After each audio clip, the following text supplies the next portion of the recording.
وبركاته. بسم الله الرحمن الرحيم. إن الحمد لله نحمده ونستعينه ونستغفره ونعوذ بالله من شرور أنفسنا وسيئات أعمالنا.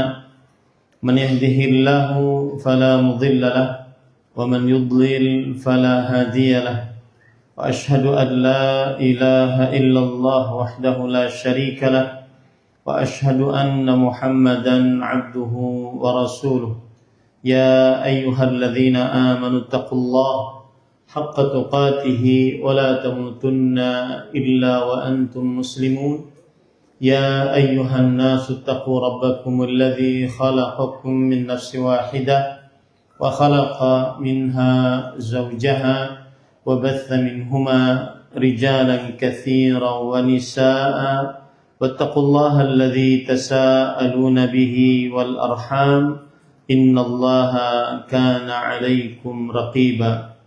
يا أيها الذين آمنوا اتقوا الله وقولوا قولا سديدا يصلح لكم أعمالكم ويغفر لكم ذنوبكم ومن يطع الله ورسوله فقد فاز فوزا عظيما. أما بعد فإن أصدق الحديث كتاب الله وأحسن الهدي هدي محمد صلى الله عليه وعلى آله وسلم وشر الأمور محدثاتها وكل محدثة بدعة وكل بدعة ضلالة wa kulla dhalalatin finnar. Alhamdulillah, kita bersyukur pada Allah Subhanahu wa taala pada hari ini, hari Ahad pagi 16 Dzulqa'dah 1447 Hijriah bertepatan dengan 3 Mei 2026. Kita dimudahkan oleh Allah Subhanahu wa taala untuk duduk bersama di Masjid Abdurrahman bin Auf, daerah istimewa Yogyakarta, dalam sebuah kajian Islam ilmiah dengan tema Dawa'u al-hammi wal hazan, doa resah gelisah berdasarkan hadis Rasul sallallahu alaihi wa alihi wasallam.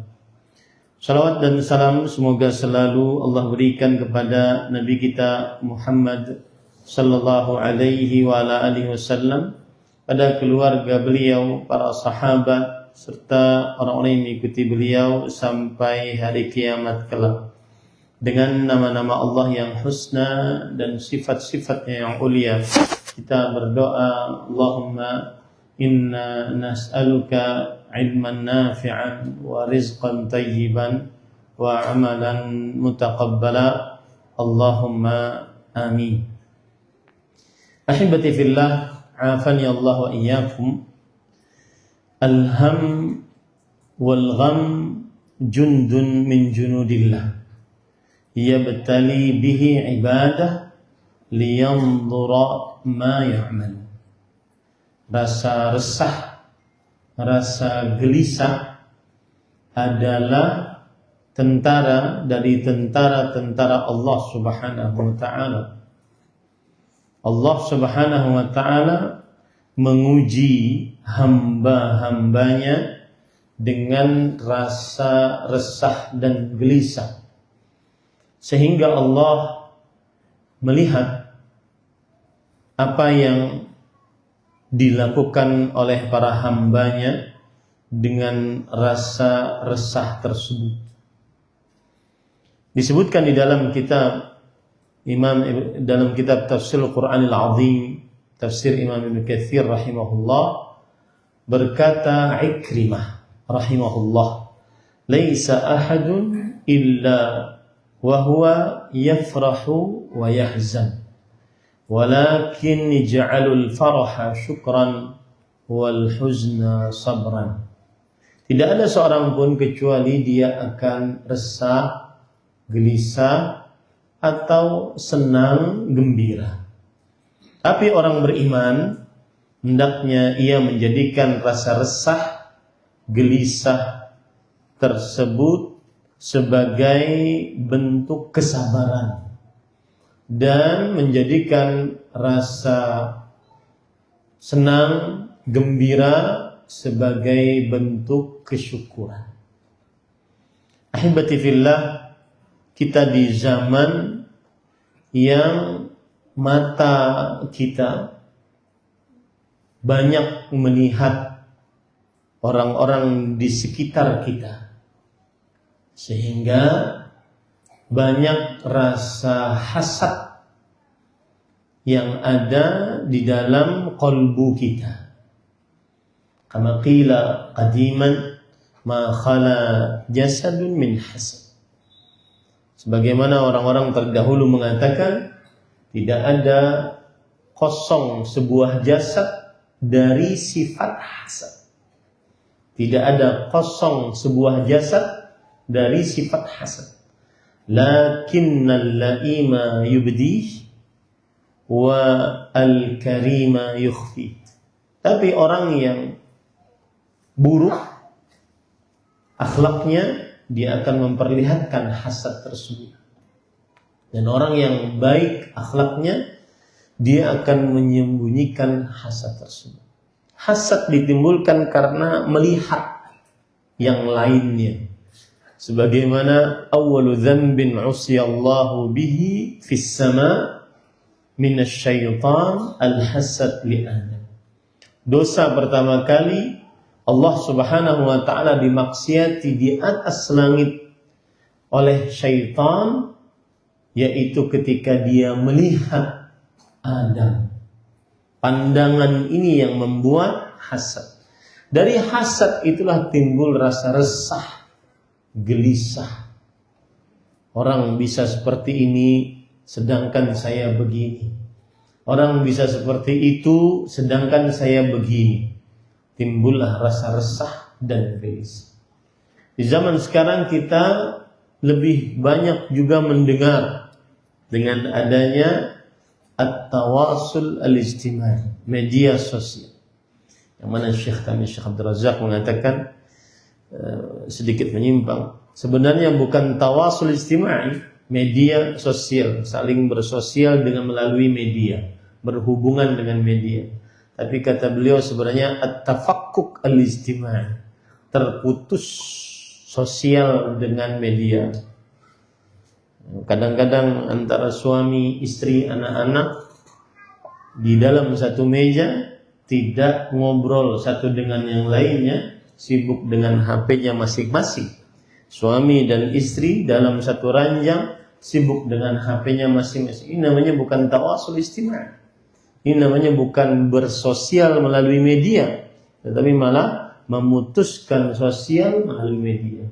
Dan itu perkataan Syekh Abdul Razak bin Al-Muhsin. Kembali ke permasalahan kita. Maka ahibati fillah, afani Allah wa iyyakum, rasa resah, rasa gelisah itu adalah ujian dari Allah Subhanahu wa taala.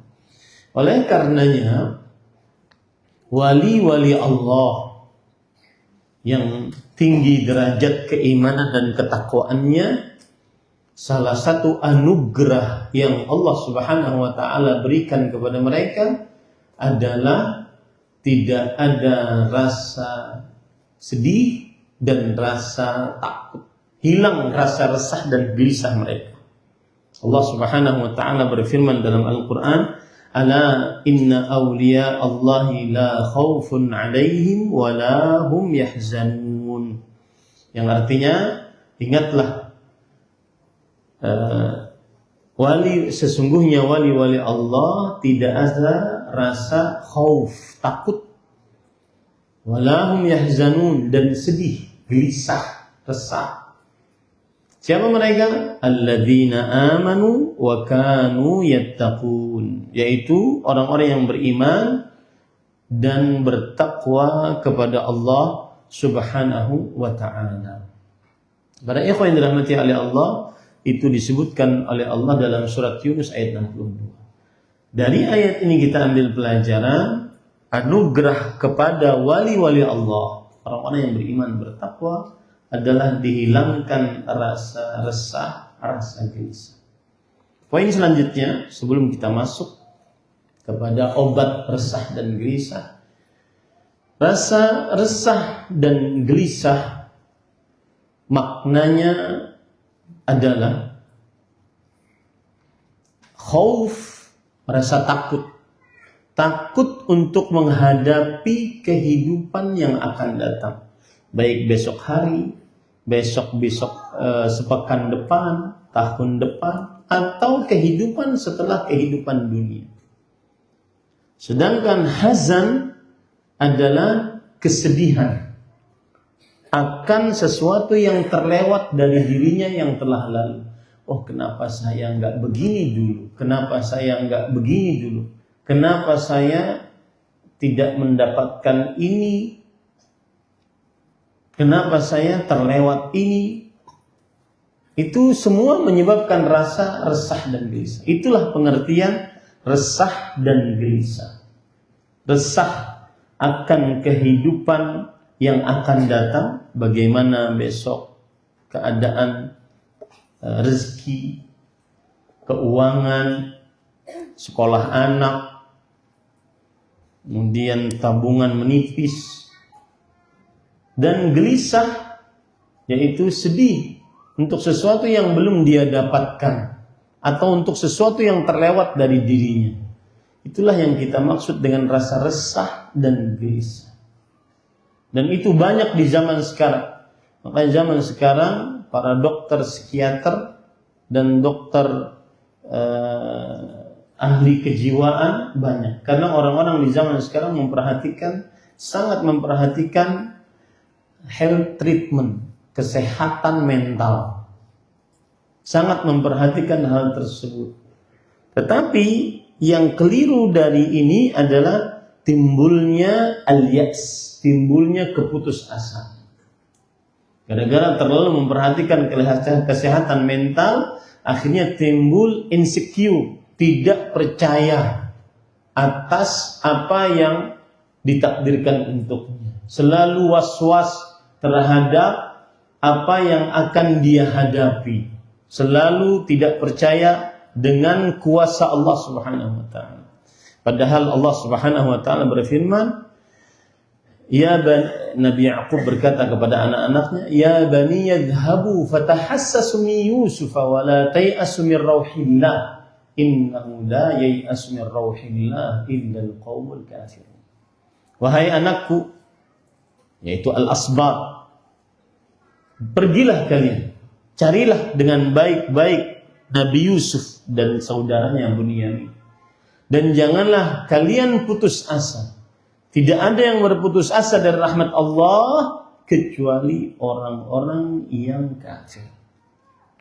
Maka itulah pengertian resah dan gelisah, yaitu takut menghadapi kehidupan yang akan datang dalam segala macam urusannya, rezekinya, kesehatannya, istrinya, anaknya, keluarganya, atau merasa sedih dengan sesuatu yang belum dia dapatkan atau terlewat dari dirinya. Nah, kemudian poin selanjutnya adalah para ikhwan yang dirahmati oleh Allah Subhanahu wa taala, kalau kita berbicara masalah bahagia, apa itu bahagia? Dan apa kaitannya dengan tema kita? Imam Ibnu Qayyim Al-Jauziyah rahimahullah pernah mengatakan, kotaknya di situ, mengatakan bahwasanya as-sa'adah, pengertian dari kebahagiaan, orang bahagia itu apa sih? Menurut syariat Islam, bistiqra'in nusus asy-syar'iyyah, dengan memperhatikan dalil-dalil yang ada. Bahagia itu apa sih? Sebagian orang bahagia ke puncak gunung, hanya sekedar mencari kata bahagia. Sebagian orang bahagia ke dalam lautan, hanya sekedar mencari bahagia. Sebagian orang ingin bahagia terbang di udara, membahayakan dirinya, terbang di udara, hanya sekedar ingin cari bahagia. Sebagian orang ingin bahagia, dia meninggalkan rumah yang tenang, ada istri, ada anak, keluarga, penuh dengan keterangan, pergi ke tempat yang kegelapan, remang-remang, suara jedak-jeduk, dugem di situ, kemudian jingkrak-jingkrak, hanya untuk sebuah kebahagiaan. Maka apa semestinya pengertian bahagia? Imam Ibnu Qayyim al-Jauziyah rahimahullah mengatakan, as-sa'adah hiya adamul khawfi wal hazan. Bahagia adalah orang yang tidak punya rasa takut dan resah gelisah. Itulah bahagia. Seseorang dia tidak punya rasa takut untuk kehidupan yang akan datang, baik besok hari, sepekan, sebulan, ataupun kehidupan untuk setelah kematiannya, dan tidak punya rasa resah gelisah atas sesuatu yang belum dicapai atasnya. Itulah bahagia. Maka Bapak, Ibu, saudara-saudari yang dimuliakan oleh Allah Subhanahu wa taala, hendaknya seseorang harus memahami selalu bahagia. Bahagia tidak selalu identik dengan banyaknya harta. Rumah megah, mobil mewah, harta bertumpuk ruah. Kalau bahagia ukurannya adalah harta, maka Qarun manusia yang paling bahagia.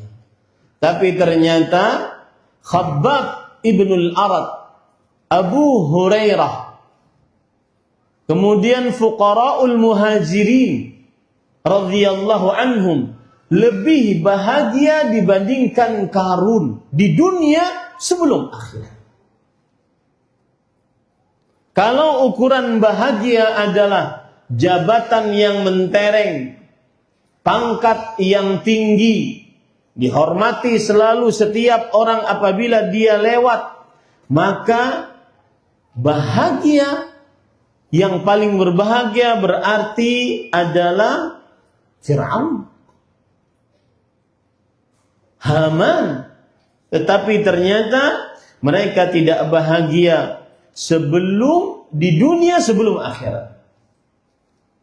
Tapi yang bahagia Bilal ibnu Rabah. Bahagia saat disiksa oleh Umayyah bin Khalaf. Bahagia meskipun dapat siksaan. Bahagia ukurannya di dalam qalbu. Makanya Rasul sallallahu alaihi wasallam bersabda, "Laisal ghina an kathratil 'ard, walakinnal ghina ghinan nafs." Bukanlah bahagia dengan banyaknya harta benda, tetapi bahagia adalah kecukupan yang dirasa oleh qalbu. Dan ini sangat penting untuk dimaknai oleh pasangan suami istri dalam keadaan ekonomi yang serba sulit. Sangat penting. Bahagia, kalau seandainya ukurannya bahagia adalah seorang yang mendapatkan harta benda, seorang yang mendapatkan jabatan, maka niscaya Qarun dan Fir'aun akan sangat bahagia. Tetapi Abu Ubaidah Ibnul Jarrah rela melepaskan kekayaannya. Abu Ubaidah Ibnul Jarrah, beliau Mus'ab bin Umair yang sangat terkenal di Mekah dengan kekayaan. Dari jauh sudah tercium bau wanginya, dan orang yang memakai minyak wangi menunjukkan bahwasanya dia kaya raya. Tapi beliau lebih bahagia dengan keimanannya kepada Allah dan Rasulnya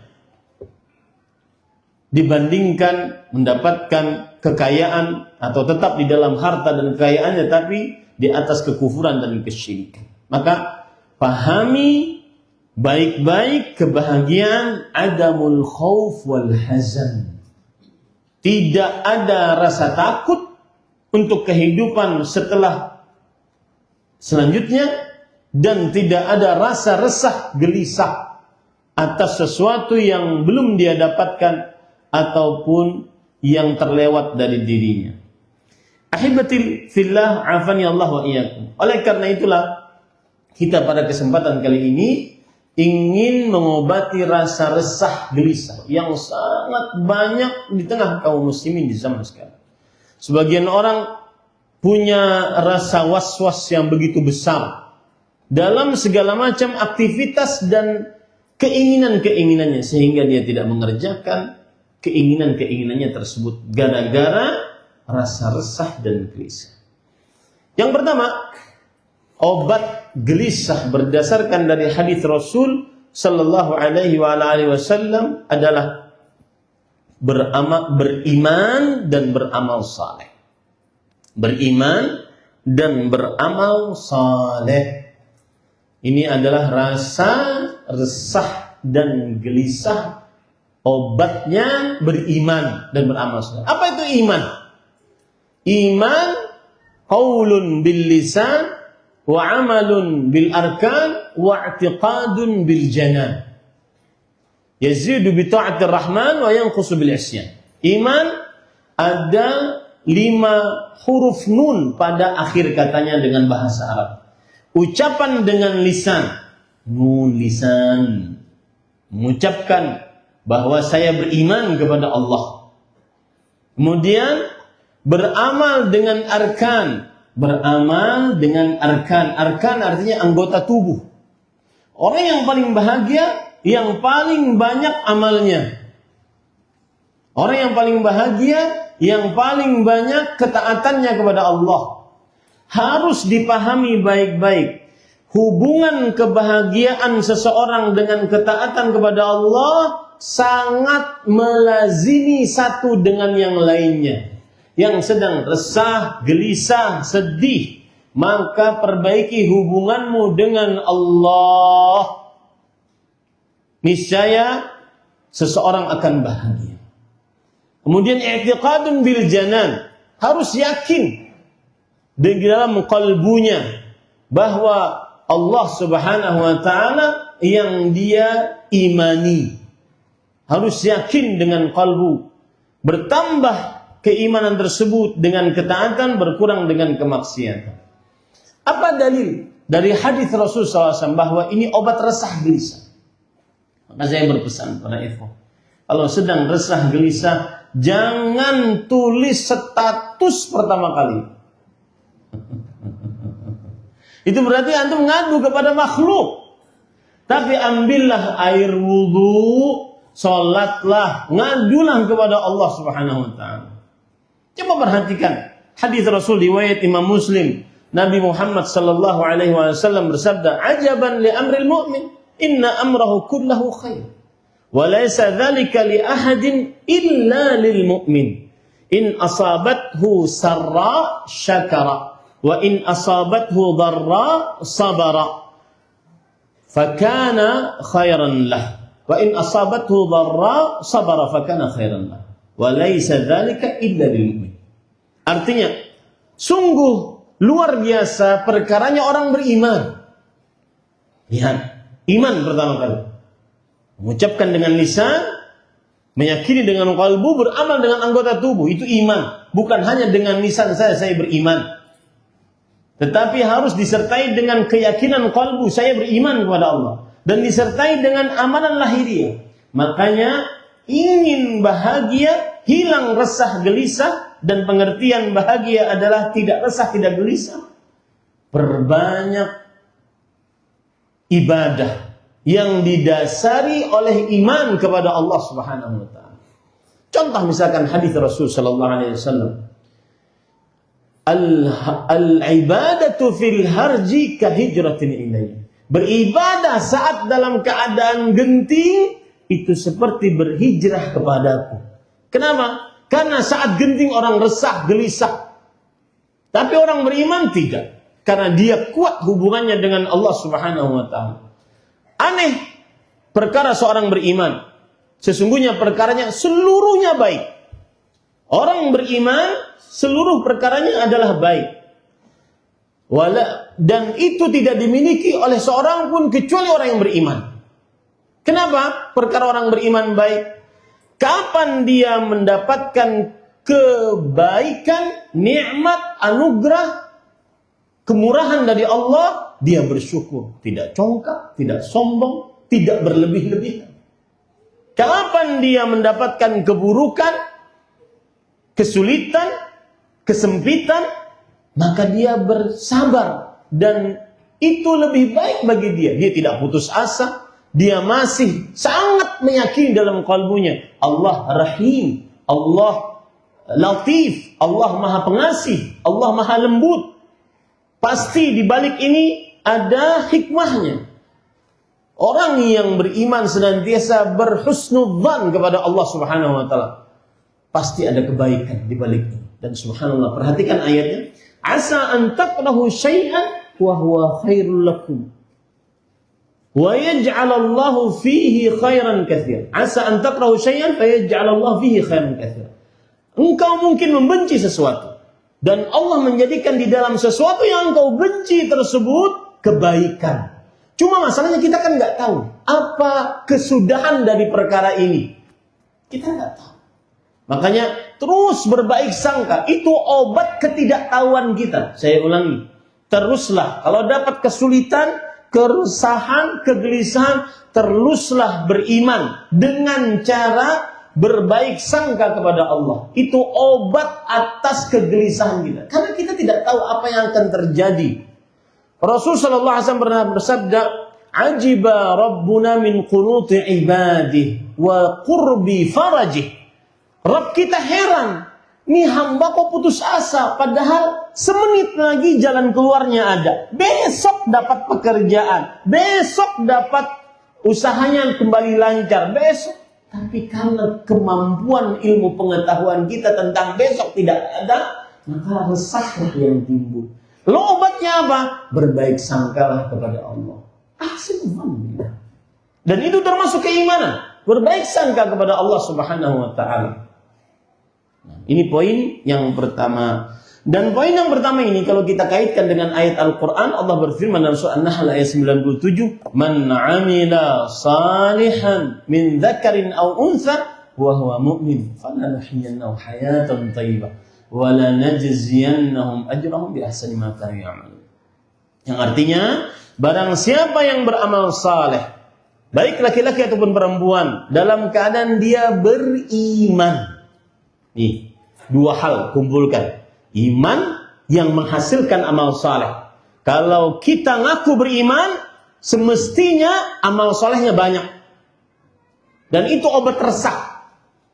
Apa yang akan terjadi? Sungguh kami akan benar-benar berikan kepadanya kehidupan yang baik. Dan sungguh kami akan benar-benar ganjar mereka dengan ganjaran yang lebih baik dari apa yang telah mereka perbuat. Janji Allah. Wallahu la yukhliful mi'ad.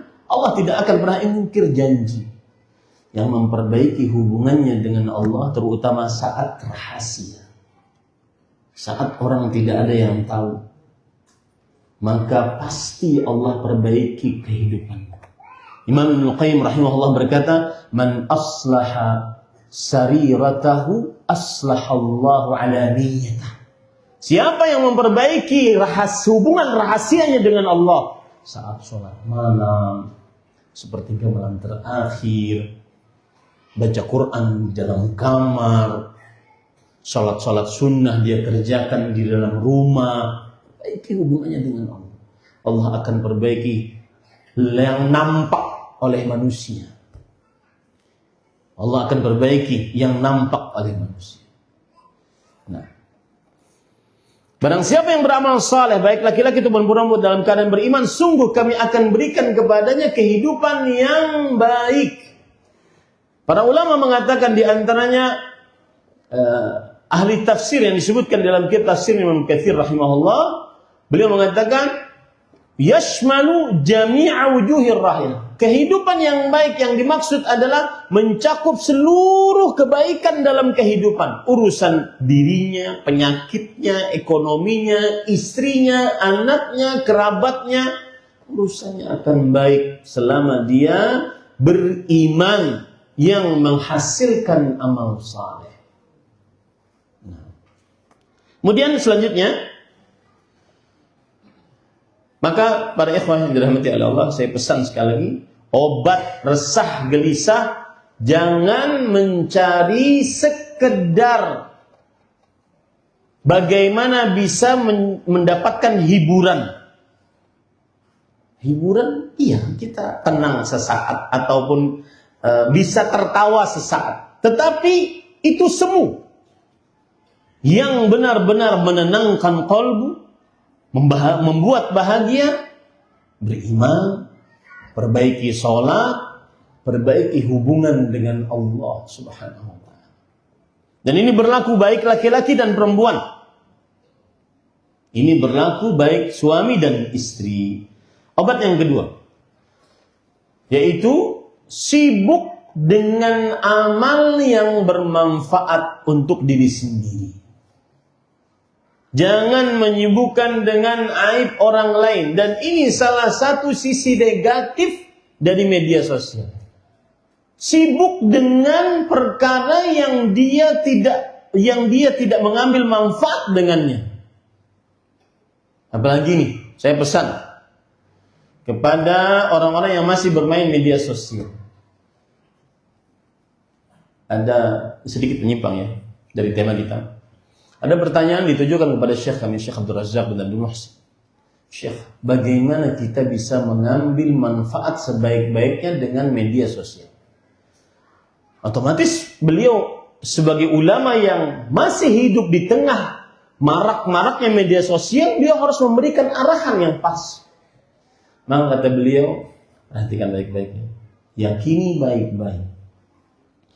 Apa yang kamu lihat, yang kamu dengar, yang kamu tulis, semua tuyat fi sahifatik.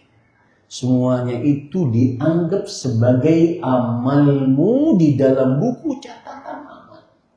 Persiapkan semuanya untuk jawaban atas itu semua.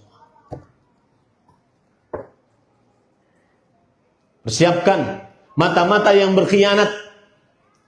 Persiapkan telinga-telinga yang berkhianat, yang tidak mendengar kecuali dirinya sendiri dan dua malaikat serta Allah Subhanahu wa ta'ala. Ya, ini baik-baik. Itu tertulis dalam buku catatan. Itu kaidah pertama. Kaidah yang kedua, ketika orang bermain media sosial, maka pahami baik-baik bahwa jadikan firman Allah, wa ta'awanu 'alal birri wat taqwa wa la ta'awanu 'alal itsmi wal 'udwan, itulah modal dasar saya bermain media sosial. Saling tolong-menolong dalam kebaikan dan ketakwaan, dan tidak tolong-menolong dalam dosa dan permusuhan. Itulah modal dasar. Dua poin itu pegang baik-baik. Pesan dari ulama di zaman sekarang, bagaimana Anda jika ingin sukses bermain media sosial. Kenapa saya singgung ini? Karena banyak sekali hal-hal yang tidak bermanfaat yang kita lakukan di dalam media sosial kita. Ataupun kita lakukan di dalam dunia nyata kita. Maka obat resah gelisah, kerjakanlah hal yang bermanfaat. Nah, timbul pertanyaan di sini. Manfaat, apa yang dimaksud? Jawabannya, bisa manfaat duniawi atau lebih manfaat ukhrawi. Satu. Yang kedua, apa standar ini manfaat atau tidak manfaat? Standarnya adalah ridha Allah, bukan hawa nafsu manusia. Standarnya adalah ridha Allah. Makanya saya sering mengatakan, jika Anda main media sosial hanya sebagai konsumen, nonton, scroll yang tidak habis-habisnya, maka tidak juga digunakan untuk kepentingan dagang, usaha, tidak juga untuk kepentingan yang bermanfaat, tidak juga ada kontribusi yang bermanfaat di situ, tutup saja. itu akan tertulis. Semua yang kamu lihat, semua yang kamu catat, semua yang kamu dengar akan tertulis sebagai amalmu di dalam buku catatan amal. Belum lagi berkaitan dengan tema kita, itu semua akan mendatangkan kegelisahan, keresahan. Saya tadi ingin menyinggung satu permasalahan. Sebagian pengguna media sosial di zaman sekarang sering sekali, dan ini buruknya media sosial, mengkritiki para ahli agama, para ustaz. Jadi komentator ustaz itu tertulis, ya akhi, hati-hati gitu. Beda mungkin antara sesama para pendakwah, para ahli agama saling menasihati. Kalau dia lihat itu adalah sudah tersebar di media sosial, dia harus menasihati juga di media sosial. Beda hal. Tapi orang-orang yang awam kemudian baru ngaji sekali dua kali jadi komentator. Ini para ikhwan yang dirahmati oleh Allah. Apa dalilnya? Obat yang kedua ini. Dan ini diamalkan ya Pak ya. Coba diamalkan. Ihris ala ma yanfa'u. Artinya bersemangatlah terhadap apa saja yang bermanfaat bagimu. Apa saja yang bermanfaat. Kita harus semangat untuk itu. Manfaat duniawi atau ukhrawi. Niscaya akan hilang rasa resah gelisah. Yang sering resah adalah orang-orang yang tidak mengerjakan apa-apa. Hanya sekedar scroll. Bulan hari kemarin, hari Jumat, tanggal merah, hari libur, akhirnya long weekend, panjang liburnya, melihat orang di media sosial kesana kemari. Laku loh, kapan? Kok di sini? Orang naik ini, naik itu, orang makan ini, makan itu, orang nambah istri ini, nambah. Bisa. Maka kerjakan yang bermanfaat. Apa saja yang bermanfaat, kerjakan yang bermanfaat. Baik untuk urusan dunia atau urusan akhir, kerjakan yang bermanfaat. Ini para ikhwan yang dirahmati oleh Allah Subhanahu wa taala. Banyak kegelisahan muncul gara-gara pikiran kosong, terlalu banyak hal yang dibayangkan, terlalu banyak membuka celah was-was. Kalau saya begini nanti akan begini. Maka sibukkan diri dengan bermanfaat. Seperti misalkan setelah dia beribadah kepada Allah, dia agar sehat, olahraga, hal yang bermanfaat. Sedikit menyinggung tentang sehat dan olahraga ini. Saya sering katakan, terutama kepada para dokter, mohon maaf ini, kepada para dokter yang mengedukasi kaum muslimin dengan kesehatan. Yang pertama, kita berterima kasih atas edukasi kesehatan yang baik-baik, ya. Tetapi jangan melarang yang dihalalkan oleh Allah. Ya, jangan menghalalkan mengharamkan yang dihalalkan oleh Allah. Apa saja yang halal, baik-baik, maka halal. Wa yuhillu lahum at-thayyibat wa yuharrimu al-khaba'ith. Makanlah yang halal. Rasulullah SAW menghalalkan yang baik-baik dan mengharamkan yang buruk-buruk. Maka jangan sampai yang makanan yang halal-halal dilarang.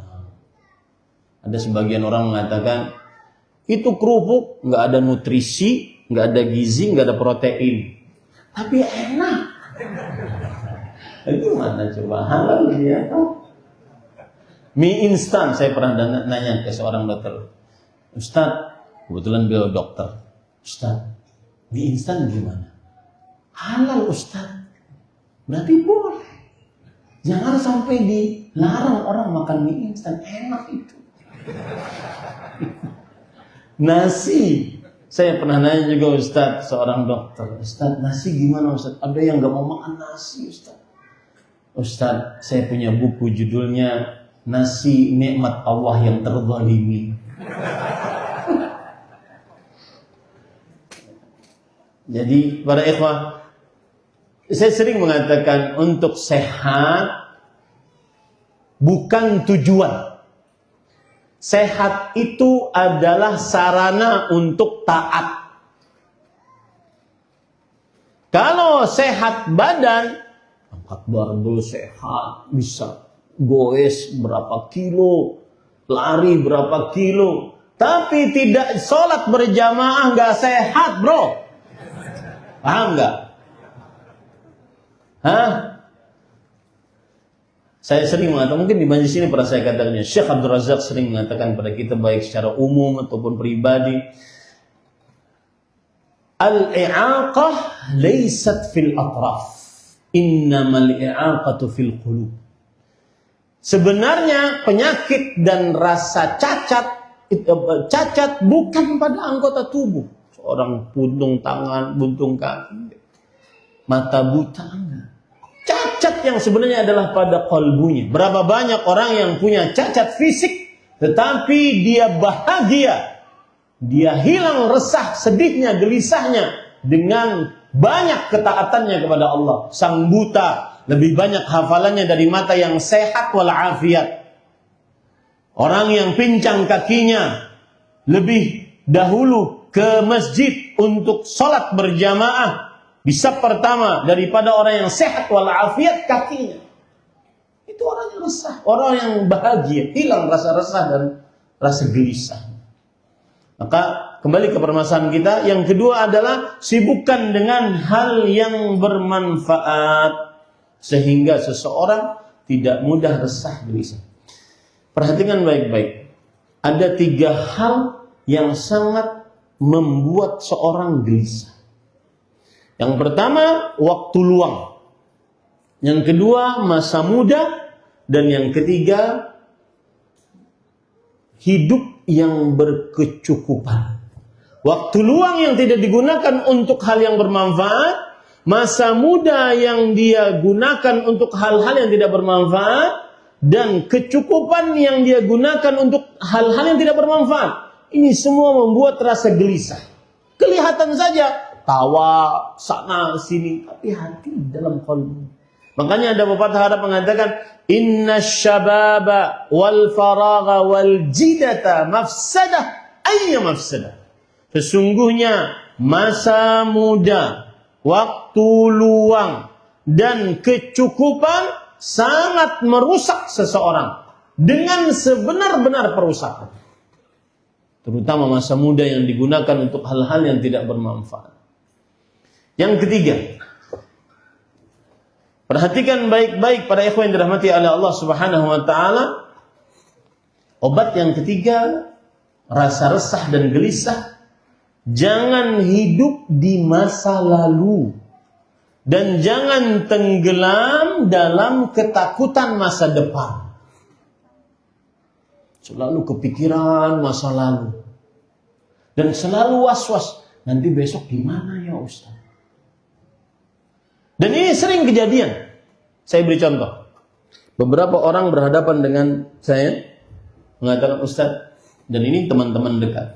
Saya ingin, dan ini teman-teman dekat yang sudah lama ngaji. Sudah lama ngaji. Ustaz, saya ingin ngobrol sebentar. Oke. Saya Ustaz, sebenarnya, ini biasanya kalau sudah ada kata sebenarnya berarti nanti ya ada tetapi. Iya betul kan? Sebenarnya Ustaz, saya sudah ikhlas, rela, bahasanya itu rela, bahwa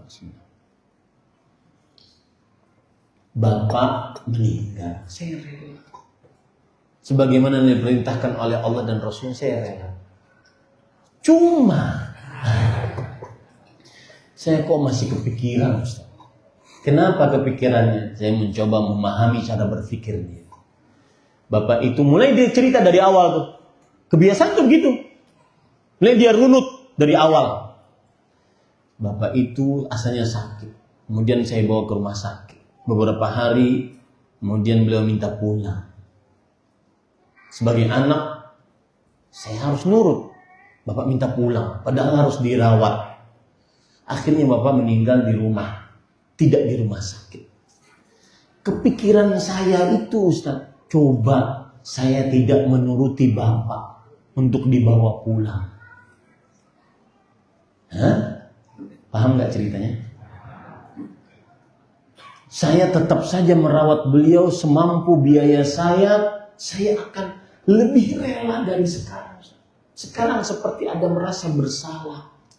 Kenapa tidak diobati sampai akhir hayat? Saya langsung tegas karena sudah ngaji. Saya bilang, Fulan, habis ini jangan cerita lagi sama siapapun kepada siapapun permasalahan ini. Langsung dia paham. Siap Ustaz. Ini yang saya harapkan dari antum. Dia tahu urusannya sebenarnya. Sudah, ketika sudah ajalnya selesai, tugas kita cuma mengatakan Inna lillahi wa inna ilaihi raji'un. Setiap ajal tidak akan pernah terlambat, tidak akan pernah terlalu cepat. Tugasmu sekarang adalah menerima takdir tersebut dan berbakti setelah beliau meninggal. Tidak usah dirunut lagi.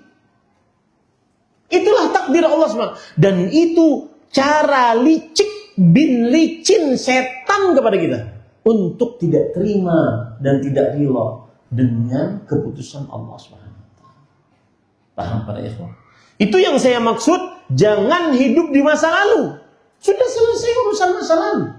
Qadarullah wa ma syaa fa'al. Sudah selesai yang di masa lalu. Dan jangan was-was dengan apa yang akan kita hadapi. Bagaimana lalu solusinya?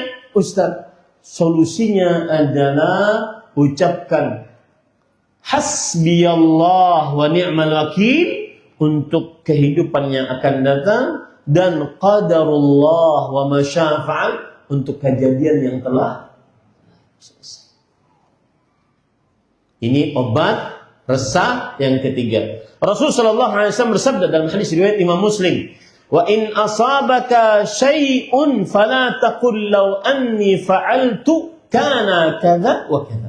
Walakin qul qadarullahi wa ma syaa fa'al. Fa inna law taftahu 'amal asy-syaitan." Yang artinya, jika ada sesuatu yang menimpamu, jangan ucapkan, kalau seandainya aku berbuat begini, mungkin kejadiannya akan begini-begini. Nggak akan begitu-begitu. Tetapi ucapkanlah, semuanya telah takdir Allah dan Allah berbuat sekehendaknya. Kita ini cuma hamba, Pak.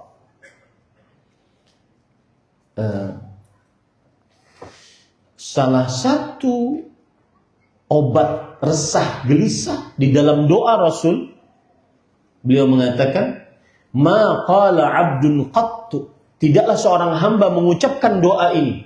Allahumma inni 'abduk. Ya Allah, aku budakmu. Wa bnu 'abdik, wa bnu amatik. Aku anak dari budakmu yang laki-laki. Aku anak dari budakmu yang perempuan, yaitu orang tua kita. Apa artinya? Kita ini makhluk, Pak. Yang ngatur kita Allah Rabbul Jalali wal Ikram. Kita ini makhluk. Terserah Allah Subhanahu wa taala mau diapakan. Makanya kita harus mengakui bahwa kita makhluk. Akhirnya kita akan hilang rasa resahnya. Kemudian setelah itu, nasiyati biyadik, nasibku di tanganmu. Adlun fiya qada'uk. Segala keputusanmu adil padaku. Madhin fiya hukmu. Pasti terjadi semua yang kau telah tetapkan. Itu pasti. Bersandar dengan itu akan seseorang akan resah, hilang resahnya. Rasulullah SAW di akhir hadis mengatakan, tidaklah seorang hamba mengucapkan doa tadi illa adhaballahu hammah, kecuali Allah akan menghilangkan rasa-rasa gelisah. Yaitu meyakini baik-baik bahwa kita ini hamba Allah, jangan terlalu tenggelam dengan perkara yang masa lalu dan terlalu was-was dengan yang akan datang. Salah satunya, kita harus meyakini kita ini makhluk Allah dan telah ditetapkan oleh Allah Subhanahu wa ta'ala. Banyak orang yang resah, bukan karena musibah hari ini, bukan karena musibah hari ini, tapi resah dengan keadaan yang telah lalu. Jauh bertahun-tahun masih gelisah. Ya, sudah bertahun-tahun gelisah saja. Bagus kalau seandainya dia sadari tentang dosa-dosanya. Itu berarti dia terus bertobat kepada Allah Subhanahu wa taala. Dan juga banyak orang yang resah gara-gara bahkan dia tidak bisa ngapa-ngapain. Mau ke sana takut, mau ke sini takut, mau usaha ini takut, mau usaha sana takut. Takut dia. Seakan-akan dia tidak percaya akan kuasa Allah Subhanahu wa taala. Yang keempat, ini sampai jam berapa nih? Hah? Sudah jam berapa kita? Baik, 10 menit lagi 1 jam. Yang keempat, yaitu seseorang obat resah berdasarkan hadis Rasul adalah perbanyak zikir kepada Allah Subhanahu wa taala. Zikir ini ajib para ikhwan. Dan zikir ini murni petunjuk dari Allah. Karena semua dari kita bisa berzikir. Coba sekarang, semua dari kita bisa berzikir. Tidak perlu tenaga, tidak perlu harta, tidak perlu darah, tidak perlu keringat untuk berzikir. Tetapi tidak ada yang berzikir kepada Allah kecuali yang diberikan petunjuk oleh Allah Subhanahu wa taala. Padahal zikir adalah salah satu kiat paling utama untuk menghilangkan resah dan gelisah. Mengingat Allah baik dengan lisan sampai kepada qalbu kita. Allah berfirman dalam Al-Quran, "Alladzina amanu wa tatma'innu qulubuhum bi dzikrillah." Ala bi dzikrillah tatma'innu. Orang-orang yang beriman dan kalbu-kalbu mereka tenang dengan berzikir kepada Allah. Ingatlah, dengan berzikir kepada Allah, hati akan tenang. Makanya, para ikhwan yang dirahmati oleh Allah Subhanahu wa taala, Rasul sallallahu alaihi wasallam pernah bersabda, ini hadisnya. Ala adullukum bi khairi a'malikum. Lihat ya. Maukah kalian aku beritahukan kepada kalian dengan amalan terbaik, wa arfa'iha fi darajatikum, amalan paling tinggi dalam derajat amal-amal kalian, wa azkaha 'inda malikikum, amalan yang paling suci di sisi Allah Subhanahu wa taala. Wa khairin lakum min an talqaw aduwakum fatadribu a'naqahum wa yadribu a'naqahum, dan lebih baik bagi kalian, amalan ini lebih baik bagi kalian dibandingkan kalian berjihad, kalian penggal leher lawan atau musuh kalian yang memenggal leher kalian. Wa khairin lakum min infaqiz zahabi wal fiddah, al-waraq wal fiddah, lebih baik bagi kalian daripada bersedekah emas dan perak. Para sahabat, para Nabi Muhammad sallallahu alaihi wasallam berkata, zikrullah, berzikir kepada Allah, dia menenangkan kalbu. Ucapkan 4 kalimat yang sangat dicintai oleh Allah, lebih baik daripada apa yang disinari matahari seluruhnya. Apa yang disinari oleh matahari? Dunia dan seisinya. Subhanallah walhamdulillah wala ilaha illallah Allah. Berzikirlah kepada Allah Subhanahu wa taala perbanyak, terutama zikir pagi, zikir sore. Dan orang-orang yang sudah ngaji semestinya harus lebih banyak zikirnya kepada Allah Subhanahu wa taala. Dan afdhalul zikir tilawatul Quran. Seutama-utama zikir membaca Al-Quran.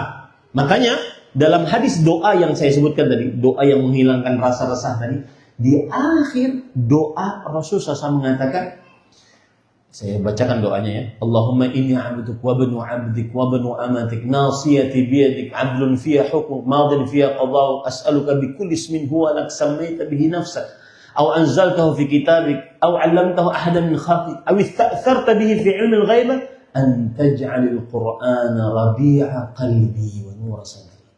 Hendaklah engkau jadikan Al-Quran sebagai penyejuk kalbuku dan cahaya bagi kalbuku. Harus dekat dengan Al-Quran, Pak. Harus selalu baca Quran sehari-hari. Luangkan waktu. Para sahabat Nabi Muhammad SAW tidak lepas dari Al-Quran hari-harinya. Bahkan ketika bermesraan dengan istrinya, beliau rebahan di pangkuan istrinya, bermesraan. Dan waktu itu Aisyah radhiyallahu anha haid, beliau baca Quran. Karena Nabi sallallahu alaihi wasallam fi hijri yaqra'ul Quran wa nahat, kata Aisyah radhiyallahu anha. Rasulullah SAW tiduran di pangkuan dan itu menunjukkan sedang bermesra. Tidak seperti sebagian suami ketika diminta untuk duduk tidur di pangkuan istri, geli Ustaz. Itu sedang bermesra. Beliau baca Quran dalam keadaan aku sedang haid. Perbanyak tasbih, tahmid, tahlil. Coba orang kalau sudah baca la ilaha illallah wahdahu la syarikalah lahul mulku wa lahul hamdu wa huwa ala kulli syai'in qadir. Rasulullah SAW pernah ditanya, ala ilaha illallah afdalul hasana minal hasana? Apakah la ilaha illallah termasuk dari amal baik yang menghapuskan dosa? Maka Rasulullah SAW mengatakan, bal hiya afdalul hasana. Bahkan la ilaha illallah hasanah yang paling afdal. Antum pernah nggak berpikir, saya ini banyak maksiat. Saya ini banyak maksiat. Lalu zikir apa yang paling bagus bagi saya? Apakah mengucapkan subhanallah, mengagungkan Allah? Alhamdulillah, bersyukur atas nikmat Allah? Allahu Akbar, membesarkan nama Allah? Atau la ilaha illallah? Mana yang lebih cocok bagi saya? Dengan keadaan saya sedang banyak maksiat, lalai ketaatan. Apakah perbanyak istighfar? Itu dibincangkan oleh para ulama. Maka mereka mengatakan yang paling afdal adalah la ilaha illallah wahdahu la syarikalah lahul mulku wa lahul hamdu wa huwa ala kulli syai'in. Kenapa?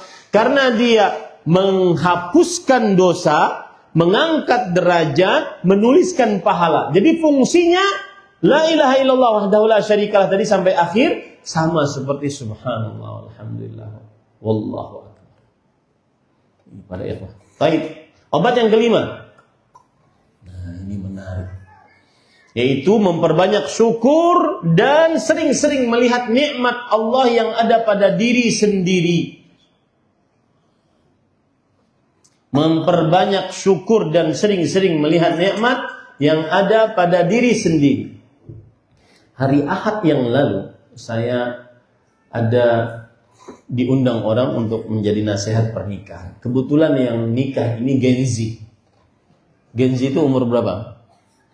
Sekarang 30-an. 25, 30. Begitu ya?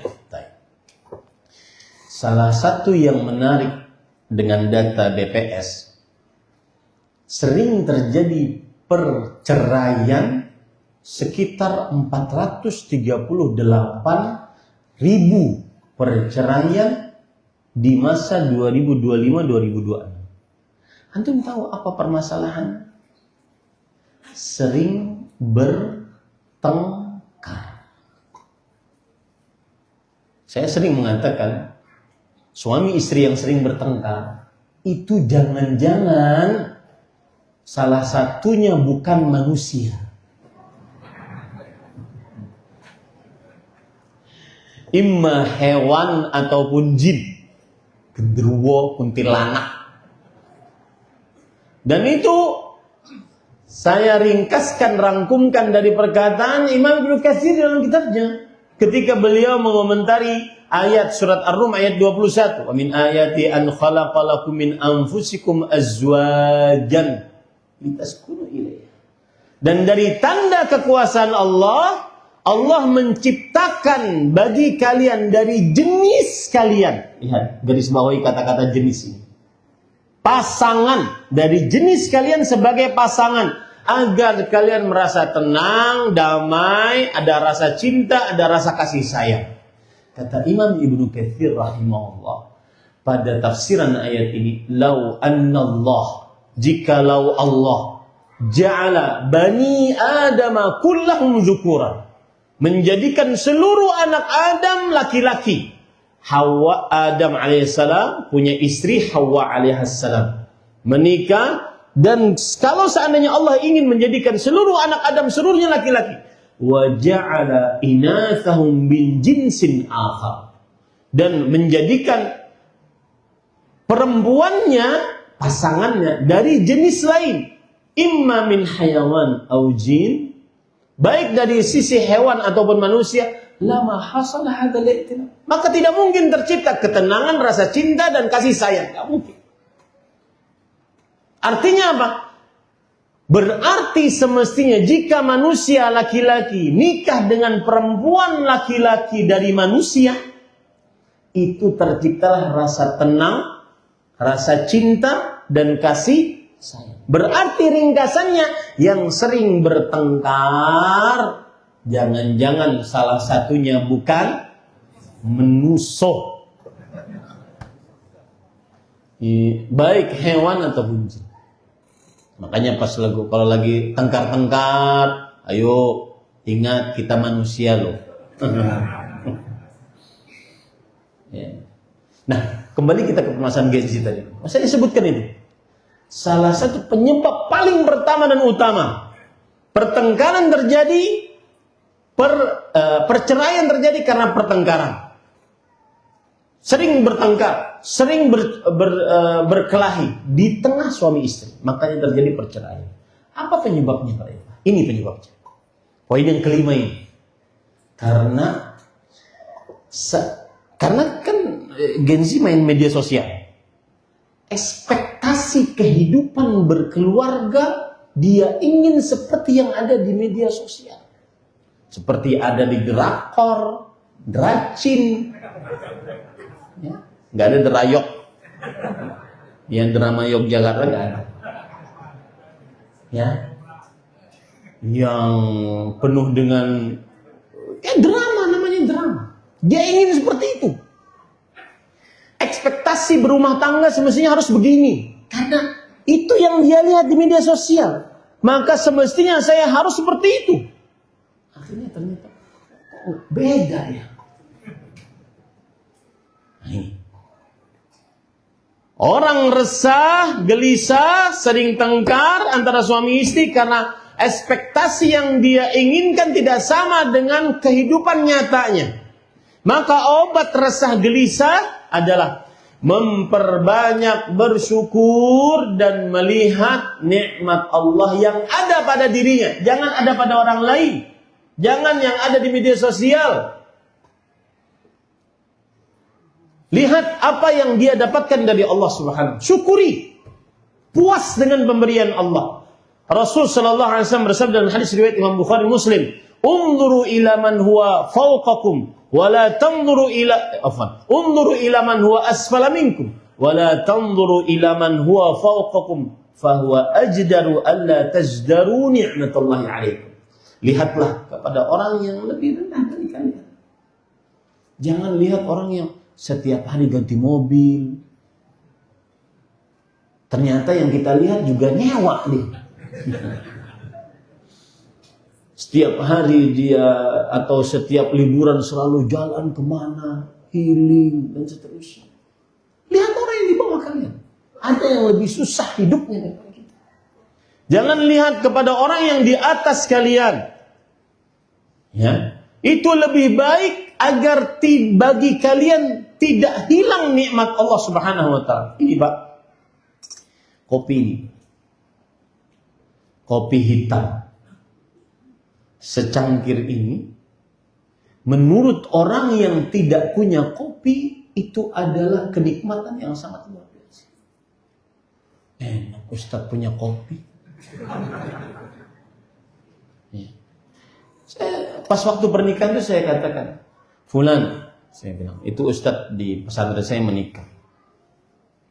Fulan, antum harus yakini baik-baik. Istri antum satu ini, menurut orang yang tidak punya istri, itu luar biasa. Ya, ini tamparan keras bagi yang sedang hubungannya dengan istri biasa-biasa saja. Atau sudah mulai membosan.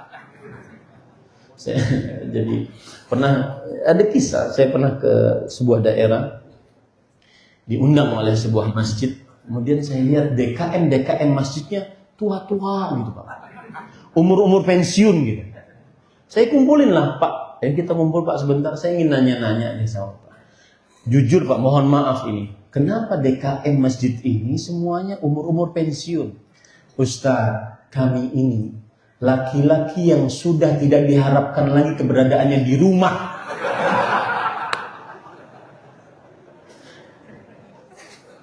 Ada atau tidak ada, enggak dicari juga gitu.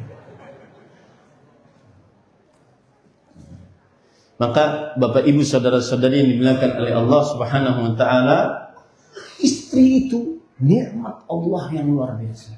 Di zaman sekarang, Syekh Abdul Razak Syekh kami di Masjid Nabawi sampai menangis ketika banyak orang yang mengangkat tangannya belum menikah.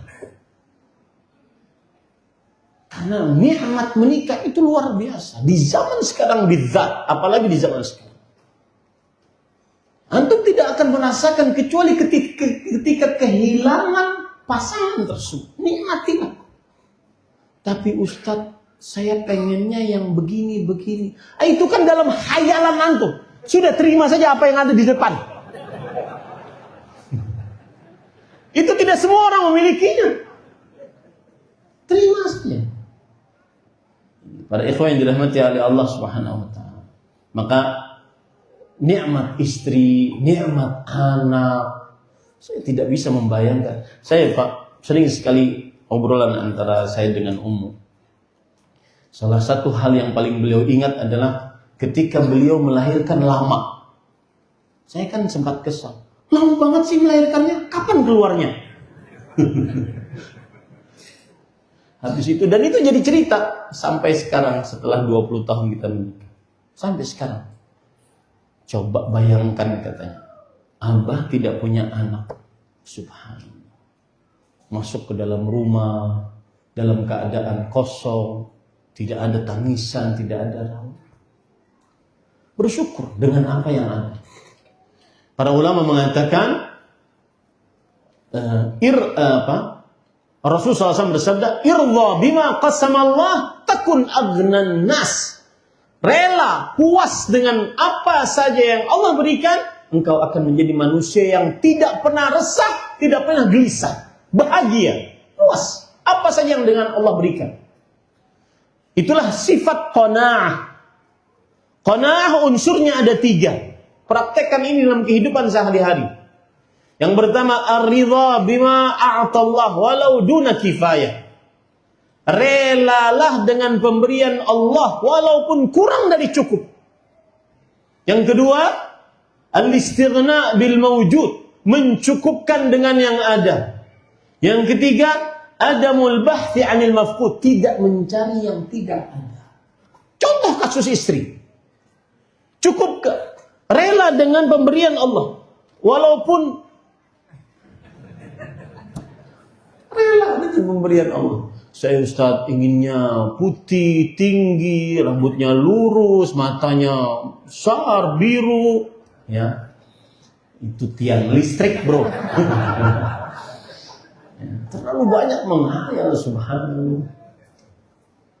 Ya. Puas dengan pemberian Allah walaupun kurang dari cukup. Kemudian cukupkan dengan yang ada. Sebagian orang Pak, ketika minum kopi seperti ini, kemudian dia berpikir, ini Ustaz, kalau seandainya ada cake lebih enak. Ya akhi, subhanallah. Ini saja sudah luar biasa. Pernah kejadian pada ikhwan. Saya kan sukanya makanan yang berkuah-kuah pedas. Bakso, soto, dan seterusnya. Saat makan bakso di sebuah daerah, enak sekali. Pedas, berkuah, keringetan, wah itu luar biasa. Datang kawan, enak Ustaz? Alhamdulillah enak. Saya nggak pernah makan di daerah ini bakso seenak ini.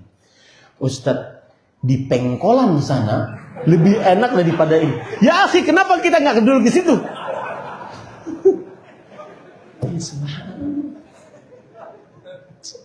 Kadang-kadang kita tidak qanaah, tidak mencukupkan dengan yang ada. Ada sebagian orang ketika kita makan rawon gitu. Ini paham-paham berarti panitia ya. Enggak bercanda. Kita makan rawon enak. Kemudian ada yang nyeletuk. Ini kurang tempenya, Ustaz. Kalau pakai tempe lebih enak. Yang ini saja sudah enak. Kalau dibandingkan dengan yang lainnya, yang belum bisa makan, yang belum bisa membeli, subhanallah. Maka sayangi istrimu, ratukan istrimu itu. Karena bagi yang belum beristri atau yang sudah beristri kemudian tidak ada istri, itu nikmat luar biasa. Betul nggak? Ya, bagi yang jomblo-jomblo, gimana ya melihat dunia dan seisinya itu gimana rasanya? Ini para ikhwan yang dirahmati oleh Allah SWT. Baik. Kemudian yang selanjutnya yang keenam adalah berdoa dengan doa Rasulullah sallallahu alaihi wasallam. Kenapa demikian para ikhwan? Karena doa ini wasiat guru saya Syekh Abdul Razak bin Muhsin. Antum catat ini. Ad-du'a miftah kulli khair. Doa kunci segala kebaikan. Berdoalah agar rasa resah, gelisah hilang dari dalam diri. Kenapa demikian? Karena urusan resah, gelisah itu kan urusan qalbu, dan yang menguasai qalbu siapa? Allah Subhanahu. Ya muqallibal qulub. Yang membolak-balikkan hati adalah Allah Subhanahu wa taala. Maka berdoalah kepada Allah. Di antara doanya adalah yaitu doa hadis riwayat Imam Abu Daud. Allahumma rahmataka arju fala takilni ila nafsi tarfatan. Ya Allah, hanya rahmatmu yang aku harapkan. Jangan sandarkan diriku kepada diriku walau sekejap mata. Ini perhatikan. Ini ada benar-benar penyandaran mutlak diri qalbu hanya kepada Allah di dalam doa ini. Sebagian orang, Pak, dia seakan-akan mengatur takdirnya. Itu yang membuat dia akhirnya resah gelisah. Pernah suatu ketika ada orang datang kepada saya. Dia ini pejabat di sebuah kecamatan. Kemudian dia mengatakan, Ustaz, tolong saya Ustaz. Sambil nangis-nangis. Kenapa Pak? Saya berzina Ustaz. Ketahuan sama istri Ustaz. Lalu saya diam aja. Lalu, tapi begini Ustaz. Mungkin ini ada jalan keluarnya begini Ustaz. Dia sendiri yang curhat, dia sendiri yang gak bisa. Subhanallah. Ajib. Itulah manusia. Bukannya bertobat, yang ada dalam pikirannya apa? Ustaz, saya takut hilang jabatan. Itu semestinya yang harus dia lakukan adalah bertobat atas zinanya sebelum dia khawatir tentang dunianya. Ini yang semestinya harus kita lakukan. Berdoa bersandar qalbu hanya kepada Allah Subhanahu wa ta'ala. Berdoa juga doa yang lain hadis riwayat Muslim.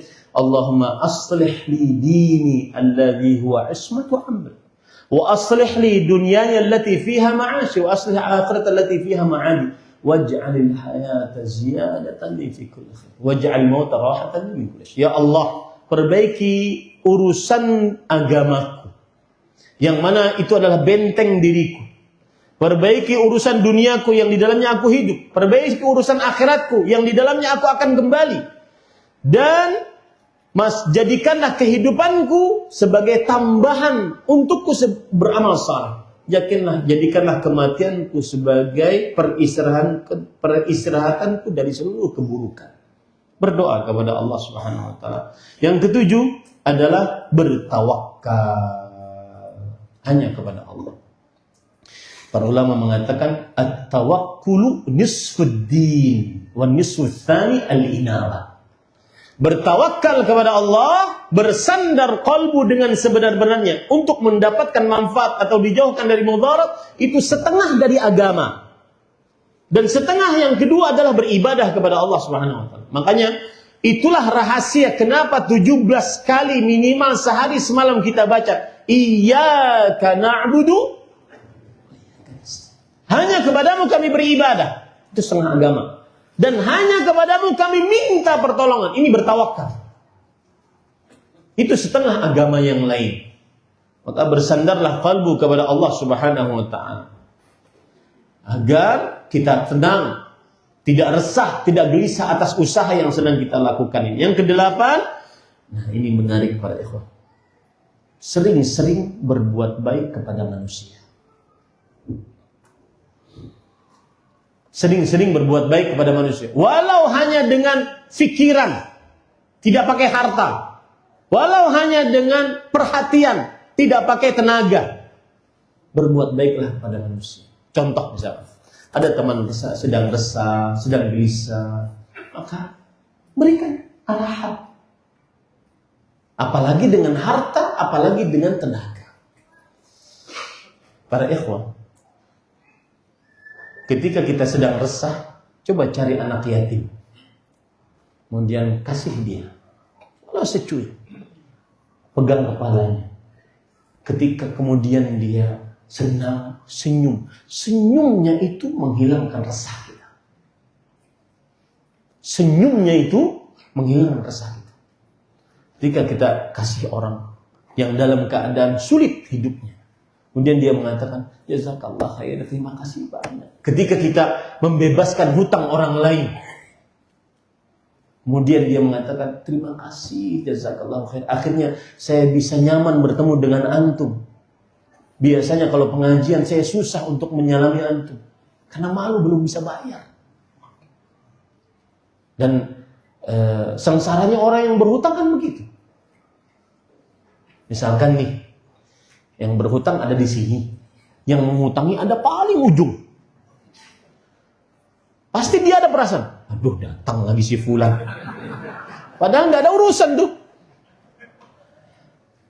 Sedangkan buat orang lain bahagia, itu membuat dirinya hilang rasa gelisah. Rasul Shallallahu Alaihi Wasallam bersabda di dalam hadis yang dihasankan oleh sebagian ulama, ketika beliau ditanya, ayyun nasi khair, manusia mana yang paling bahagia? Beliau menjawab, anfa'uhum linnas, yang paling bermanfaat untuk orang lain. Jadikanlah hidup ini penuh dengan berkah, baik dengan harta, tenaga, pikiran. Ya. Yang kesembilan sebelum terakhir, yaitu, nah, ini menarik. Jangan terlalu berharap balasan dari manusia, tapi berharaplah balasan dari Allah. Karena berharap balasan dari manusia kadang-kadang mengecewakan. Itu yang membuat kita akan resah, gelisah. Kita berharaplah dari Allah. Allah berfirman di dalam Al-Quran surah Al-Insan ayat 9, innama nut'imukum liwajhillah la nuridu minkum jazaan wala syukura. Sesungguhnya kami memberikan makanan kepada kalian karena wajah Allah. Sedikit masalah asma wa sifat. Ustaz, wajah Allah berarti bukan diri Allah kan? Seperti contoh misalkan, kullu syai'in halikun illa wajah. Segala sesuatu akan hancur kecuali wajah Allah. Berarti yang tersisa semua wajah Allah. Zat Allah gimana? Saya kasih jawabannya ya. Paham permasalahannya? Ya. Segala sesuatu hancur kecuali wajah Allah. Berarti yang tersisa cuma wajah aja kan? Zatnya mana Ustaz? Paham permasalahannya? Jawabannya adalah di dalam permasalahan asma wa sifat ada istilahnya namanya dalalatul luzum, pendalilan secara kelaziman. Apabila wajah Allah tersisa, maka secara lazim juga zat Allah tersisa. Paham itu? Itu jawaban paling mudah untuk dipahami. Ya, bukan berarti tinggal wajahnya saja, zatnya yang lain hancur, enggak. Tetapi itu namanya pendalilan secara lazim. Apabila wajah Allah yang tersisa, maka kelazimannya juga apa? Zat Allah pun tersisa. Karena wajah termasuk bagian daripada zat Allah Subhanahu wa ta'ala. Yang ke-10, Ini menarik ini. Yaitu pandai-pandai atau jangan pernah lupa dengan kebaikan orang lain. Dan ini akhlak mulia. Dan ini dipraktekkan oleh Rasul sallallahu alaihi wasallam. Contoh Nabi Muhammad sallallahu alaihi wasallam, ini juga pesan kepada suami istri ya. Nabi Muhammad sallallahu alaihi wasallam ketika Aisyah radhiyallahu anha cemburu dengan Khadijah. Bayangkan, seorang istri cemburu dengan istri yang sudah meninggal. Aisyah radhiyallahu anha cemburu dengan Khadijah yang sudah meninggal, yang tidak pernah dilihat oleh Aisyah. Ini kan sebabnya karena Nabi Muhammad SAW cintanya tunai kepada Khadijah. Saya sering mengatakan al-hubbul wafi. Ya. Mahabbah bila fasilah wala nuqtah. Cinta tanpa koma dan titik. Ya. Saya nulis di HP saya, nama istri saya itu My Lovely without period and comma. Cintaku tanpa koma dan titik, tanpa masa cintanya. Maka Nabi Muhammad SAW beliau mencontohkan, contohnya misalnya ada Halah bintu Khuwailid, saudari Aisyah Khadijah. Kemudian ada suara dari luar. Kata Rasulullah SAW, Allahumma Halah. Ini pasti suaranya Halah, karena serupa dengan suaranya Khadijah. Aisyah radhiyallahu anha cemburu. Khadijah, sedikit-sedikit Khadijah. Ajuz minal ajaiz, sudah tua renta. Hamra asyidqain, giginya semuanya merah. Apa maksudnya? Giginya ompong, tinggal gusinya merah. Coba lihat perempuan. Ya, kalau sudah cemburu begitu tuh. Kemudian Nabi Muhammad SAW diam saja. Tapi ketika Aisyah berkata, laqad abdalaka Allahu khairan minha. Sungguh Allah Subhanahu wa taala telah menggantikan untukmu yang lebih baik darinya. Dan di situ Rasulullah SAW menunjukkan cintanya. Cintanya yang tunai kepada Khadijah. Kata beliau, la wallah ma abdalani khairan minha. Lihat Bapak Ibu, sebelum saya lanjutkan, inilah sebenarnya inti dari hubungan suami istri, menggapai ridha Allah. Bukan hanya urusan mana hak saya, ini kewajiban saya. Inilah sebenarnya inti dari hubungan suami istri. Rasulullah SAW mengatakan, la, tidak. Allah tidak menggantikan aku yang lebih baik daripadanya. Laqad amanat bi hina kafarani nas. Sungguh Khadijah telah beriman kepadaku ketika seluruhnya kufur terhadap Allah Subhanahu wa taala. Laqad saddaqatni hina kadzdzabani nas. Sungguh Khadijah lah satu-satunya wanita yang mempercayaiku ketika seluruh manusia mendustakanku. Jadi urusannya ridho Allah, Pak. Bukan urusannya mana hak, mana kewajiban. Itu cara berumah tangga yang dicontohkan oleh Rasulullah SAW. Laqad wasatni bi nafsiha wa maliha hina harramanin nas. Sungguh dia telah membelaku dengan nyawanya dan hartanya ketika semua manusia mengharamkannya dariku. Begitu Pak suami yang cintanya tunai kepada istrinya. Bahkan para ulama sejarah menulis sejarah Rasulullah SAW cintanya tunai. Beliau tidak mempoligaminya sampai meninggalnya Khadijah radhiyallahu anha wa radhiallahu. Maka Bapak Ibu saudara-saudari dimuliakan oleh Allah Subhanahu wa taala, urusan berumah tangga bukan urusan hak dan kewajiban saja. Mana hak saya setelah saya tunaikan kewajiban? Tapi ridha Allah itu lebih tinggi. Nah, Rasul sallallahu alaihi wasallam, kembali kita ke poin yang ke-10. Beliau tidak melupakan kebaikan Khadijah radhiyallahu anha wa arda sampai Khadijah meninggal. Bahkan di akhir hadis Nabi Muhammad SAW mengatakan kepada Aisyah, laqad ruziqtu hubbah. Sungguh Allah telah menakdirkan cintaku padanya. Susah untuk dicabut, ini susah. Ini urusan takdir Allah. Aku ditakdirkan untuk mencintaimu selamanya. Kata-kata ini, Pak, saat bapak dan ibu-ibu di atas bertengkar, maka sang bapak, sang suami mengatakan, laqad ruziqtu hubbah. Aku ditakdirkan mencintaimu selamanya. Bisikkan itu di telinganya, selesai urusan Pak. Tapi tambah emas.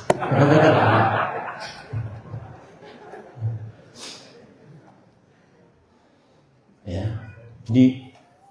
Ini contoh mengingat kebaikan orang lain. Dan itu akhlak Rasul, dan itu membuat kita senang. Tidak seperti kacang yang lupa pada kulitnya. Lihat Rasulullah SAW. Beliau kenapa setiap Sabtu pergi ke Masjid Quba? Karena beliau ingin tidak melupakan kebaikan suku atau keturunan Bani Amr bin Auf yang menampung beliau ketika beliau pergi dari kota Mekah ke kota Madinah. Sebelum masuk ke kota Madinah, beliau tinggal di Quba selama beberapa belas hari. Di suku atau di keturunan Bani Amr bin Auf. Beliau ingin tidak melupakan kebaikan tersebut. Makanya beliau setiap Sabtu pergi ke mana? Quba. Ini para ikhwan yang dirahmati oleh Allah Subhanahu wa taala. Maka kiat yang ke-10 yang terakhir pada pertemuan kali ini, agar kita hilang resah dan gelisahnya, pandai-pandai mengingat kebaikan orang lain, terutama hubungan suami istri. La yafraq mu'minun mu'minah in kariha minha khuluqan radiya minha akhar. Seorang suami jangan sering-sering memarahi seorang istri yang beriman. Kalau dia benci sesuatu dari istrinya, ingatlah kebaikan-kebaikan yang begitu banyak. Para ikhwan dirahmati, ini gelas ada airnya. Kalau antum cuma lihat yang kosongnya, maka niscaya antum akan melupakan yang isinya. Carilah kebaikan-kebaikan istrimu yang begitu banyak. Niscaya engkau akan memaafkan kekurangan-kekurangannya yang juga banyak.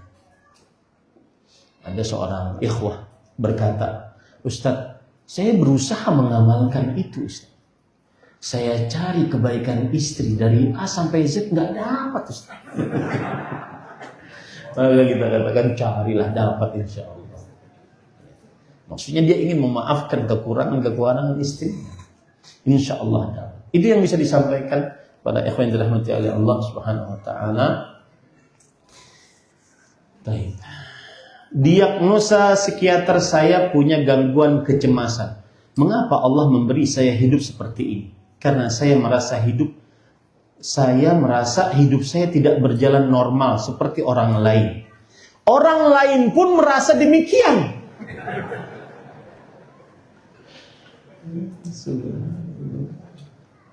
Maka amalkan yang 10 ini, amalkan. Ya, nggak usah ke psikiater. Psikiater paling mengatakan, sabar ya Bu, ya, sabar ya Pak. Bukan meremehkan pekerjaan psikiater. Bagaimana cara menghadapi penyakit dan kecemasan seperti ini agar tetap ikhlas dan ridha kepada takdir Allah tanpa jatuh kepada keputusasaan? Jawabannya yang paling pertama adalah perbaiki hubungan dengan siapa? Allah Subhanahu wa taala. Perbaiki hubungan dengan Allah. Agar seseorang perbaiki hubungannya dengan Allah. Karena gini para ikhwan, saya pernah baca hikmah dari pengakhiran pengabulan doa oleh Allah. Salah satu hikmahnya adalah kadang kita terlalu menuntut dari Allah, sedangkan perintah-perintah Allah belum sepenuhnya kita kerjakan. Paham maksud saya?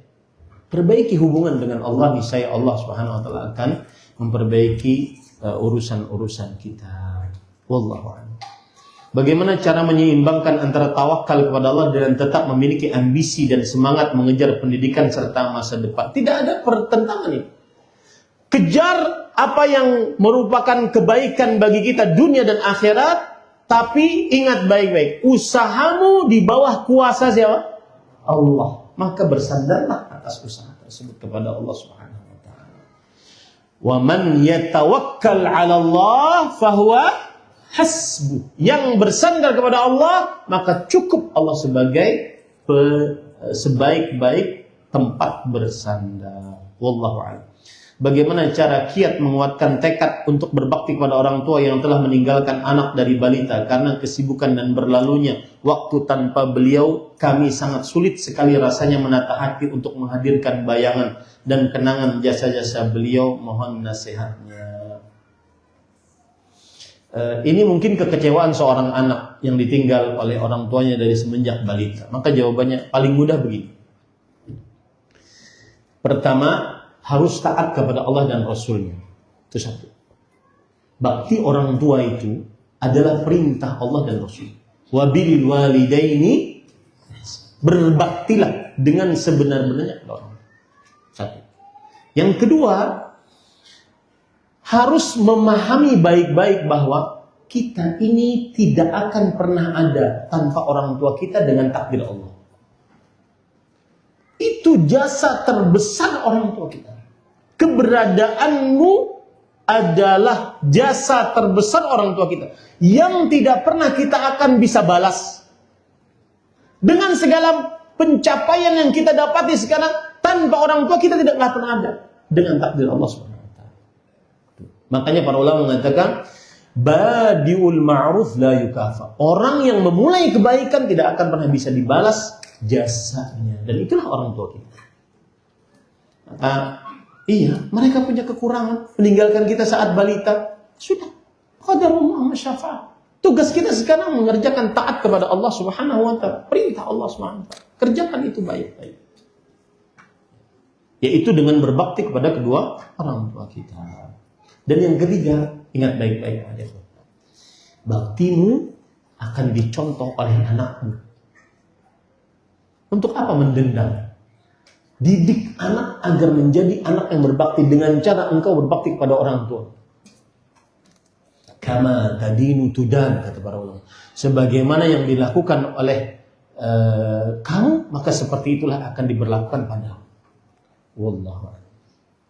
Saya salah satu jamaah putri yang baru pertama kali ikut kajian di Maba ini. Izin bertanya, bagaimana caranya agar saya bisa ikhlas dan sabar menerima takdir yang saya tidak harapkan, tidak sesuai kemauan saya, agar saya bisa menerima dengan hati dan pikiran. Ini adalah terbaik untuk saya dari Allah. Mohon bantu saya untuk menenangkan hati saya karena belakangan saya gelisah hingga susah tidur, dan izin mungkin amalan zikir atau doa untuk menenteramkan hati saya. Untuk doa, maka sering-sering ucapkan hasbiyallah wa ni'mal wakil. Cukup Allah sebagai tempat bersandarku dan Allah sebaik-baik tempat bersandar. Sering-sering ucapkan. Yang kedua, yakini baik-baik semua yang terjadi atas kuasa Allah. Dan Allah tidak akan pernah menzalimi hambanya. Kita ini kadang-kadang merasa, wah ini tidak sesuai dengan ekspektasi kita. Padahal sebenarnya di balik tidak sesuai dengan ekspektasi kita itu, disitulah rahasia Allah, rahasia kebaikan Allah Subhanahu wa taala. Saya beri contoh misalnya. Nabi Ibrahim alaihi salam, beliau berdoa ingin minta anak. Setelah berapa tahun diberi anak beliau? Ketika berumur 86. Maka itu yang terbaik. Makanya para ulama mengatakan al-khirah fi makhtarahu Allah. Yang terbaik adalah apa yang dipilihkan oleh Allah Subhanahu wa taala. Karena kita tidak tahu. Kadang apa yang kita minta tidak langsung diberikan oleh Allah. Kalaupun diberikan, tidak semua yang diberikan oleh Allah Subhanahu wa taala sesuai dengan permintaan kita. Ternyata di situ ada kebaikan yang Allah inginkan. Dalam hadis qudsi disebutkan dalam kitab Jami' Ulum wal Hikam, Allah berfirman, "Inna min ibadi man law sahhahtu lahu jismah afsadathu sihah.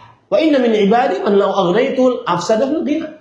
Ada dari hamba-hambaku yang kalau seandainya aku beri sehat dia setelah sakit, ternyata kesehatan merusaknya. Ada dari hamba-hambaku yang kalau aku kayakan dia setelah miskin, ternyata kekayaannya merusaknya. Kita tidak tahu hikmah Allah Subhanahu wa Ta'ala dalam penciptaannya. Maka solusinya saya katakan yang kedua, agar seseorang benar-benar menerima apa yang Allah tetapkan, yakini baik-baik. Yang terbaik adalah yang dipilihkan oleh siapa? Allah Subhanahu wa Ta'ala. Wallahu a'lam. Kemudian yang selanjutnya, izin bertanya terkait obat gelisah nomor 3. Apakah berlebihan jika tiba-tiba saya teringat ayah saya rahimahullah dan saya menangis baik di saat saya sholat ataupun baca Al-Quran? Terkadang ketika melihat foto beliau, apakah sah sholat dan baca Al-Quran saya ketika tiba-tiba menangis karena ingat beliau? Jawabannya, kalau untuk sholat tetap sah, ya, asalkan tidak kentut. Tetap sah sholatnya. Tetapi saya nasihatkan untuk yang menangis karena kesedihan, itu sebuah kewajaran. Rasulullah SAW menangis. Innal aina la tadma wa innal qalba la wala naqulu illa ma yarda rabbuna. Sesungguhnya air mata berlinang, hati sedih, tetapi kita tidak mengucapkan kecuali yang diridhai oleh Allah Subhanahu wa Ta'ala. Dan saya pesan kepada anak seperti ini, yang patut kita lakukan sekarang adalah berbakti. Jadikan engkau sebagai pahala yang terus mengalir untuk orang tuamu. Karena kenapa? Karena Rasulullah SAW bersabda, Inna auladakum min kasbikum. Anak kalian adalah hasil usaha kalian. Maka ketika anaknya taat, saleh, salehah, maka baik, berarti pahala bagi orang tua. Nah, itu tugasnya yang sekarang kita lakukan. Wallahu a'lam. Mengenai rasa gelisah dan cemas, saya adalah pelajar yang tak lama lagi akan lulus SMA. Saya jujur cemas dengan masa depan saya. Selalu gelisah dengan apa yang akan terjadi setelah ini. Kemana saya setelah ini? Bagaimana nasib saya setelah ini? Bagaimana kehidupan saya setelah ini? Apakah Allah akan beri keberkahan atau malah hidup saya penuh ujian apapun bentuknya? Pertanyaan saya, bagaimana cara saya memiliki petunjuk dan meminta keterangan kepada Allah untuk perjalanan hidup saya setelah ini yang mungkin akan menjadi berat? Apakah ada amalan yang bisa saya lakukan? Bagaimana cara menghadapi ujian-ujian yang akan saya hadapi saat ini dan setelah ini? Ini adalah materi kajian saya 1 jam tadi. Untuk inilah saya tegakkan tema ini. Ya. Maka yang saya sampaikan, yang disampaikan tadi, amalkan. Yakini dan amalkan. Wallahu a'lam. Saya beberapa hari ini resah dan gelisah karena ingin mengajukan untuk resign dari tempat kerja karena ingin lebih fokus di usaha mandiri. Akan tetapi aturan di tempat kerja saya sebelum 5 tahun bekerja, jika resign dikenakan penalti, membayar sekian juta rupiah. Pertanyaan saya, apakah saya wajib membayar penalti tersebut? Maka mau Anda mengakui itu kewajiban atau tidak kewajiban, perusahaan akan mengenakan itu sebagai penalti kalau bekerja belum sesuai dengan kontrak kerjanya. Jadi ini bukan sebuah keresahan sebenarnya. Ini mau tidak mau harus dibayar. Sekarang duitnya ada atau tidak, itu yang jadi resah.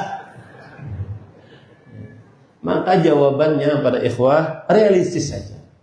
Selama antum bekerja, tidak ada maksiat di dalamnya, apalagi di dunia sekarang susahnya di pekerjaan, fokus usaha sendiri juga agak susah, maka yang ada dicukupkan. Kalau kita tidak melalaikan ketaatan, tidak melanggar larangan, maka cukupkan dengan apa yang sudah didapati sekarang. Wallahu alam. Apa yang perlu kami lakukan lagi untuk anak lelaki kami yang belum mau sholat berjamaah di masjid? Karena teladan, nasihat sudah kami berikan. Doa juga sudah kami langitkan. Berdosakah kami selaku orang tua yang tidak membangunkan sholat subuh? Karena kadang timbul dalam pikiran kami, ya sudahlah, toh anak saya sudah dewasa. Iya, berdosa. Orang tua berdosa membiarkan anaknya tidak sholat. Tugasmu sekarang sebagai orang tua adalah, pertama, sandarkan usaha kepada Allah. Yang kedua, tetap bangunkan anaknya untuk sholat. Tetap bangunkan anaknya untuk sholat. Ya. Kemudian ada kata-kata yang menggelitik di doa juga sudah kami langitkan. Langitkan lagi. Karena perkataan inilah yang membuat akhirnya doa tidak terkabul. Rasul sallallahu alaihi wasallam bersabda, "Yustajabu li ahadikum ma lam ya'jal." Kaifa ya'jalu ya Rasulullah? Qala da'autu falam yujibni. Seseorang akan dikabulkan doanya selama dia tidak tergesa-gesa. Para sahabat bertanya, "Wahai Rasulullah, bagaimana tergesa-gesa dalam berdoa?" Rasul sallallahu alaihi wasallam menjawab, orang mengatakan, "Saya sudah berdoa, saya sudah langitkan doa, tetapi belum dikabulkan." Ini yang membuat akhirnya seseorang tidak berdoa lagi, akhirnya tidak dikabulkan oleh Allah. Maka fikihnya adalah terus berdoa, minta hidayah, dan sandarkan kepada Allah urusan anak kita. Dan jangan pernah demikian. Makanya saya tadi wasiatkan, tulis antum itu. Ini adalah pesan dari Ustaz Ahmad yang dia dapatkan dari syekhnya. Doa miftahu kulli khair. Doa kunci segala kebaikan. Yakini itu baik-baik. Ini yang bisa disampaikan. Jazakumullahu khairan kepada DKM Masjid Abdurrahman bin Auf yang sudah memfasilitasi untuk kajian kali ini, dan juga kepada para jamaah sekalian yang bisa berhadir. Mudah-mudahan kita senantiasa diberkahi oleh Allah Subhanahu wa taala. Mudah-mudahan kita diberikan kebahagiaan dunia akhirat. Rabbana atina fid dunya hasanah wa fil akhirati hasanah wa qina adzabannar. Wa sallallahu nabiyana Muhammad walhamdulillahi rabbil alamin. Subhanakallah bihamdika asyhadu an la ilaha illa anta astaghfiruka wa atubu ilaik. Wassalamu alaikum warahmatullahi wabarakatuh. Pertanyaan yang di WhatsApp tadi sudah nambah. Bagi jamaah sekalian, tadi ada materinya, saya sudah bagikan ke panitia. Kemudian juga ada pertanyaan sebagai pilihan ganda untuk ujian. Jadi ada ujiannya. Silahkan tadi dibagikan. Ini ada Google Form-nya. Ya, biar pembelajaran kita bermanfaat, maka di zaman sekarang harus ada ujiannya. Jangan cuma jiping, ngaji nguping, masuk telinga kanan, keluar lagi dari telinga kanan. Silahkan dibagikan oleh panitia. Mudah-mudahan bisa jawab sendiri, lihat nilainya sendiri. Dia jawab sendiri, kemudian ada jawabannya sendiri, ada nilainya sendiri. Wallahu a'lam. Wassalamualaikum warahmatullahi wabarakatuh.